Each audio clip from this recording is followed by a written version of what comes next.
Right, in this clip we look at calculating the molar mass of a compound. For this example we're looking at the compound chloromethane, which has the formula CH3Cl. So this is a fairly typical question at GCSE level in the UK, which are for about 16-year-old students. The first thing to note is that the different atoms have different masses. Carbon has a mass of 12, whereas chlorine has a mass of 35.5. So in order to do this, I've shown a picture there to represent the molecule of chloromethane. And all we're going to do is we're going to add up the masses of all of the different atoms in that compound. So we start off with carbon, which has a mass of 12. Now the 12 comes from the periodic table, where you'll see two numbers next to carbon.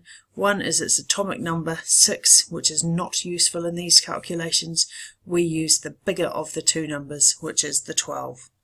So this molecule has one carbon atom with a mass of 12. It has 3 hydrogen atoms, each of which has a mass of 1. So 3 times 1 is 3. And it has one chlorine atom with a mass of 35.5.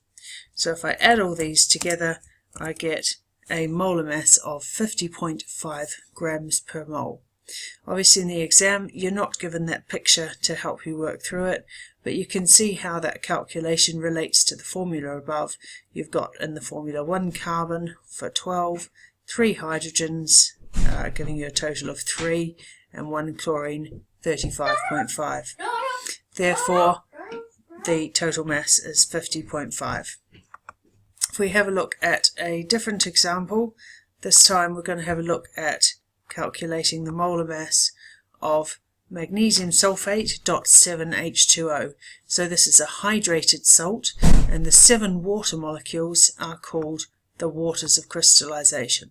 So having a think about what this might look like, first of all, you can see there that you've got in the center, you could represent it as in the center you've got a magnesium ion and a sulfate ion, so that's your magnesium sulfate in the middle, and then surrounding that, or bonded within it in the crystal structure, you will have 7 molecules of water, each of which you will need to add the mass of to get the molar mass of the whole compound.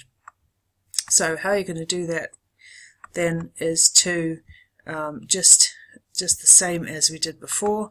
We're going to add up all of the elements in that compound multiplied by how many there are of them.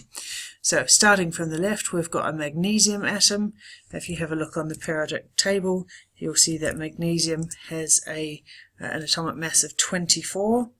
Sulfur on the periodic table again has a mass of 32, and then we have 4 oxygen atoms, each of which has a mass of 16.